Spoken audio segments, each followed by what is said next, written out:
আল্লাহ তাআলা আমাদের প্রিয় নবী হযরত মুহাম্মদুর রাসূলুল্লাহ সাল্লাল্লাহু আলাইহি ওয়াসাল্লামকে নির্দেশ দিয়েছেন, আমি আপনাকে যা নির্দেশ দিয়েছি এই নির্দেশের উপর আপনি অটল অবিচল থাকবেন। এর থেকে বিচ্যুত করার জন্যে সমাজে বিভিন্ন শক্তি বিরাজ করছে। যারা আমার নির্দেশ থেকে আপনাকে বিচ্যুত করবার চেষ্টা করবে তাদের পরিচয় আমি বলে দিচ্ছি। তারা হয় সমাজের পাপিষ্ঠ শ্রেণী অথবা অবিশ্বাসী বেঈমান শ্রেণী। অতএব যারা মুসলিম তাদের কোরআনের নির্দেশের বাইরে কারো কথায় নিজেকে বিপদগামী করার কোনো সুযোগ নেই। ভাইরা আমার, আমাদের প্রিয় নবী মুহাম্মদুর রাসূলুল্লাহ সাল্লাল্লাহু আলাইহি ওয়াসাল্লাম এই হুকুমের উপর অটল থেকেছেন। এর জন্য তাকে অনেক নির্যাতন ভোগ করতে হয়েছে, এমনকি তার সঙ্গীদের দেশ ছাড়তে হয়েছে এবং তিনিও মাতৃভূমি ত্যাগ করেছেন।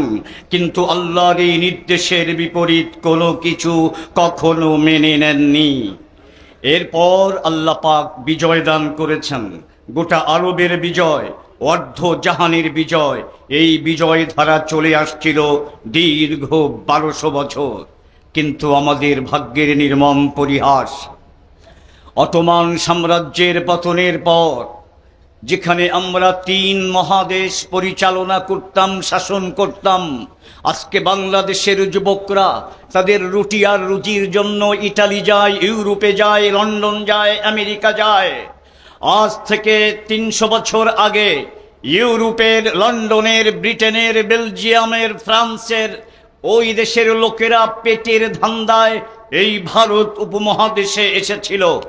এই ভারত উপমহাদেশ 800 বছর আমরা শাসন করেছি এবং তখন সারা পৃথিবীতে এই ভারত ছিল সবচেয়ে ধনী দেশ, সবচেয়ে সমৃদ্ধ দেশ। তাই রুটি রুজির আশায় ওরা এখানে এসেছিল। ওরা চলে গেছে, ওলামায়ে কেরামের আন্দোলনের পর চলে গেছে, দেশ স্বাধীন হয়েছে। আগে এই ব্রিটিশ এই দেশ দখল করে আমাদের সকল সম্পদ লন্ডনে পাচার করত। কিন্তু এমন নেতৃত্বের হাতে আমাদের এই দেশ ছেড়ে গেছে, যারাই ক্ষমতায় আসে দেশের সমস্ত সম্পদ চুরি করে তারাও এখন লন্ডনে, আমেরিকায়, কানাডায় সেকেন্ড হোম বানায়। ভাইয়েরা আমার, এইখান থেকে আমাদের বেরিয়ে আসার জন্য আমরা সময়ের অপেক্ষা করছিলাম। জুলাই আগস্টের অভ্যুত্থানের মধ্য দিয়ে একটি সুযোগ আল্লাহ পাক আমাদেরকে দিয়েছেন। এখন এই দেশ স্বাধীন হয়েছিল 47-এ ইসলামের ভিত্তিতে। যারা আজকে বলতে চায় ইসলামের সাথে শাসনের কোনো সম্পর্ক নাই, ভালো করে মনে রাখতে হবে তারা কালো ইংরেজ। কালো ইংরেজের সাথে এই দেশের মানুষের ভাগ্যের পরিবর্তন করা যাবে না। অতএব আমাদেরকে আবার ঐক্যবদ্ধ হতে হবে।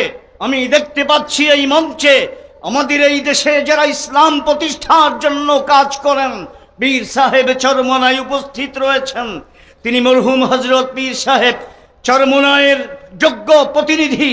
এখানে উপস্থিত রয়েছেন মাওলানা মামুনুল হক শাইখুল হাদিস রহমতুল্লাহ আলাইহির যোগ্য প্রতিনিধি। এখানে উপস্থিত আছেন সাখাওয়াত রাজি সাহেব, তিনি মুফতি আমিন সাহেবের যোগ্য প্রতিনিধি। আমি মনে করি আমরা এই মঞ্চে যারা আছি তারা যদি আজকে শপথ গ্রহণ করি, আমরা এই দেশে ইসলামী হুকুমত কায়েম না হওয়া পর্যন্ত এক এবং ঐক্যবদ্ধ থাকব। কেউ এই দেশকে ইসলাম থেকে দূরে সরাতে পারবে না।